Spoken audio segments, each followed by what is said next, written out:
4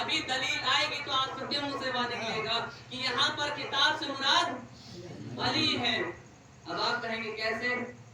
نبی نے فرمایا کہ اے علی آپ نے سب نبیوں کی مدد کی اور آپ سب نبیوں کے ساتھ تھے. جناب آدم سے لے کے خاتم تک مولا کائنات ہر نبی کے ساتھ تھے. یعنی کتاب سے مراد ہوا علی. اب اخیار میں ایک دم سے خلبلی مچ گئی کہ آپ علی کو کتنا فضیلت میں پڑھاتے ہیں. آپ کہتے ہیں امیر المومنین، خلیفۃ اللہ، ولی خدا، شیر خدا، لسان اللہ، نفس اللہ، حیدر، علی، ہر چیز کہہ رہے ہیں. ید اللہ کہہ رہے ہیں، وجہ اللہ کہہ رہے ہیں، لسان اللہ کہہ رہے ہیں، ہر چیز کہہ رہے ہیں، شعر اللہ کہہ رہے ہیں. ہر چیز فضیلت میں پڑھاتے پڑھاتے اتنا بڑھا دیا کہ کتاب بھی کہہ رہے ہیں. یہ بات تو نہیں سمجھ میں آتی. ہم ساری فضیلتیں مان بھی لیں تو کتاب مراد نہیں لیں گے. علی سے مراد کتاب نہیں لیں گے. چلیے نہ لیجیے، مثال دیتے ہیں قرآن سے ہی کہ آپ نے دیکھا کہ جب ایک بیوی جسے قرآن نے صدیقہ کہا ہے، جو وہ 11 سال کی عمر میں ایک بچے کو لے کر اپنے خاندان کی طرف بڑھی، جناب مریم جن کا نام ہے، جب بڑھی تو خاندان والوں نے کیا کہا کہ ہمارے کنبے میں تو ایسا کبھی کسی نے نہیں کیا، یہ کام تو بہت ہی برا ہے. تو جناب مریم کو کیا حکم تھا کہ خاموشی کا روزہ رکھنا ہے اور بچے کی طرف اشارہ کرنا ہے. اب قرآن کہتا ہے کہ جناب مریم نے جھولے کی طرف اشارہ کیا کہ اس بچے سے مطلب پوچھ لو. تو ان لوگوں نے کیا کہا کہ ہم اس بچے سے کلام کس طریقے سے کریں. اب بچہ جھولے سے بولا. کون بولا؟ ایک معصوم جھولے سے بول رہا ہے، انی عبداللہ آتانی الکتاب وجعلنی نبیا. جناب مشہور ہے جناب عیسیٰ. دیکھیے ابھی 1 گھنٹے کا سن ہے، کیا کہہ رہے ہیں؟ انی عبداللہ، میں اللہ کا بندہ ہوں، بے شک میں اللہ کا بندہ ہوں. آتانی الکتاب، مجھے اللہ نے کتاب دی ہے. وجعلنی نبیا، مجھے نبی بنا کر بھیجا ہے. اب انصاف سے بتائیں کہ اس زمانے کے بنی اسرائیل والوں سے پوچھو کہ مجھے دکھائیں جناب عیسیٰ کی اگل بغل میں کہیں کتاب رکھی تھی؟ بچے کو ہٹا کے دیکھ لیں، بغل میں دیکھ لیں، دائیں جانب دیکھ لیں، بیگ میں دیکھ لیں، کہیں نہ کہیں تو کتاب رکھی ہوگی. لیکن جناب عیسیٰ بتا رہے ہیں کہ مجھے کتاب دے کر بھیجا ہے. آتانی الکتاب. اچھا کتاب میں بھی آپ نے غور کیا، یہاں پہ افاضل حضرات تشریف فرما ہے کہ صرف کتاب لفظ استعمال نہیں کیا ہے. الکتاب یعنی کوئی خاص کتاب ہے، کوئی ایک بہت خوبصورت کتاب ہے، یعنی کوئی ایک بہت حسین کتاب ہے، کوئی مخصوص کتاب ہے جسے اللہ نے ہر نبی کو عطا کیا ہے. تو ہم نے ترجمہ کیا علی، جو ہر نبی کے ساتھ رہے، ہر نبی کے ساتھ رہے، ہر نبی کی مدد کی، ہر نبی کی نصرت کی، ہر نبی کے ساتھ رہے ہیں. لہذا ہم نے ترجمہ کیا علی. انہوں نے کہا نہیں، جناب عیسیٰ معصوم ہے، جناب عیسیٰ رسول اللہ ہے. لہذا ان کا تو ترجمہ کیا کہنے ان کے وجود ہی کتاب ہے. جناب عیسیٰ کا وجود ہی کتاب ہے. ارے مسلمان، کبھی کبھی کیا ہو جاتا ہے تیری عقل کو، ایک رسول کو تو وجود مان رہا ہے کتاب، لیکن علی کی بات آ رہی ہے تو علی کے وجود کو کتاب نہیں مان رہا ہے. کہا ایسی بات نہیں ہے. اس کی وجہ یہ ہے کہ یہ رسول اللہ ہے، یہ نبی اللہ ہے، یہ معصوم ہے. لہذا ان کا ترجمہ ہم ان کے وجود کو کتاب مان رہے ہیں، لیکن علی کوئی رسول تو ہے نہیں، علی کوئی رسول تو ہے نہیں جو ہم ان کا ترجمہ کتاب کریں. تو ارے نادان، ولایت کا عہدہ رسالت سے بڑا ہے، رسالت سے بڑا ہے عہدہ ولایت کا. دلیل دیں، آپ اللہ کو رسول اللہ کہہ کے دکھائیے. تو رسالت کو تو مان رہا ہے کتاب، لیکن علی کا ترجمہ نہیں مانتا کتاب. لیکن آپ کو کرنا پڑے گا، اگر نہیں مانا تو لہٰذا ایمان سے خارج ہو جائے گا انسان. ورنہ اللہ کی بات کی کتابیں آپ کہاں سے لے کر آئیں گے؟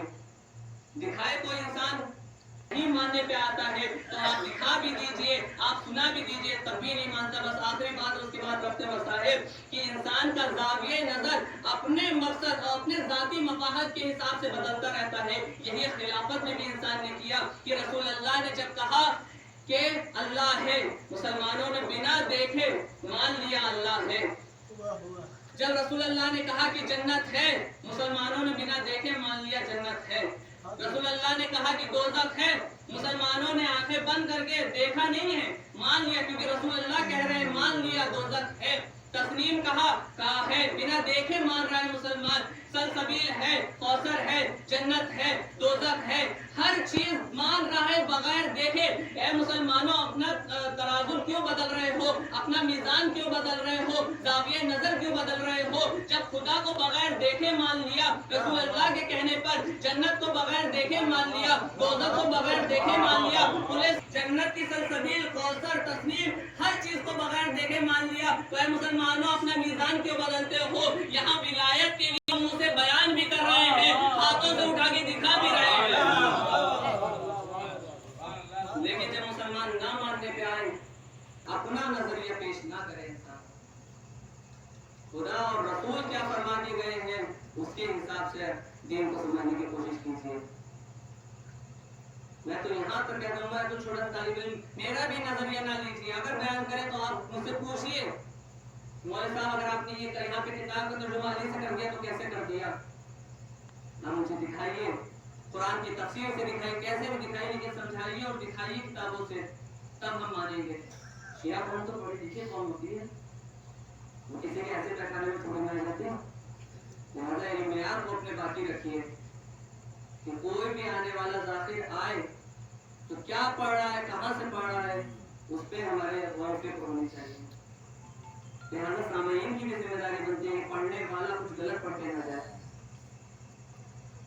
مرجعیت کے خلاف سب سے زیادہ بولا جاتا ہے کہ انسان جانتا ہے کہ اگر مرجعیت سے یہ وابستہ رہیں گے تو کبھی گمراہ نہیں ہوں گے، کبھی گمراہ نہیں ہوں گے۔ میں آپ اس سے پہلے بھی بیان کیا تھا، بس آخری بات اس کے بعد کرتے ہیں مسائل کہ مرجعیت کی طاقت کا اندازہ انسان کو بھی ذرا سے ایک چھوٹا سا چیز کی اور لوگوں کو پتہ چل گئی مرجعیت کی طاقت کیا، کہ اسرائیل نے جو پروڈکٹ بہت زیادہ ظلم کرنا شروع کیا تو ایک مرتبہ ایک مرجع نے فتویٰ دیا کہ اسرائیلی پروڈکٹ استعمال کرنا حرام ہے۔ صرف ایران میں انہوں نے فتویٰ دیا، تب اتنا سوشل میڈیا وغیرہ زمانہ نہیں تھا، بہت سال پہلے کی بات ہے۔ انہوں نے کہا کہ جتنا بھی وہ ہے پروڈکٹ آپ نہیں استعمال کریں، سب حرام ہے، انہوں نے فتویٰ دیا۔ تو وہاں کے طلاب بتاتے ہیں کہ تیل بھی وہیں سے آتا تھا کھانے والا، تو وہاں کے طلاب کو جب انڈا بھی بنانا ہوتا ہے تیل تو نہیں تھا، تو وہ لوگ پانی میں انڈا بنا کے کھاتے تھے، کیونکہ مرجع نے فتویٰ دیا تھا، حرام قرار دیا۔ تو وہاں کے جو طالب علم تھے وہ پانی میں سبزیاں بنا رہے، پانی میں انڈا تل کے کھاتے تھے، پھر دھیرے دھیرے خود اپنی چیزیں بنانا شروع کی۔ تو جب انہوں نے فتویٰ دیا اسرائیلی پروڈکٹ کے خلاف کہ استعمال نہ کیا جائے، تو اس کی جو آمدنی تھی اس میں گراوٹ آئی، 100% سے اس کی گراوٹ گھٹ کے 40 پر آ گئی۔ تو سب لوگ آئے مرجع کے پاس، آنے کے بعد بہت خوشی اور مبارکباد دی کہ آقا آپ نے فتویٰ دیا تو دیکھیے اسرائیلی پروڈکٹ کی قیمت کو بہت گر گئی، گراوٹ میں اس کی آمدنی کم ہو گئی ہے، 100 سے گھٹ کے 40 پر آ گئی ہے۔ جیسے ہی مرجع وقت نے سنا ایک مرتبہ رونے لگے، آنکھوں سے آنسو نکلنے لگے اور رونے لگے۔ کہا آقا یہ تو خوشی کی بات ہے کہ آپ کے فتوے نے اتنا کام کیا کہ وہ عوام نے بھی آپ کا ساتھ دیا اور اس کی گراوٹ آ رہی ہے اس کی آمدنی میں۔ ایک مرتبہ مرجع وقت نے سر اٹھایا اور کہا کہ ابھی تک ظالم کو مرجعیت کی حکومت جب اس کے اختیار کے بارے میں نہیں پتا تھا، اب اس کو پتا چل گیا کہ مرجعیت کی طاقت کیا ہے، اب یہ مرجعیت کے خلاف کام کرنا شروع کرے گا۔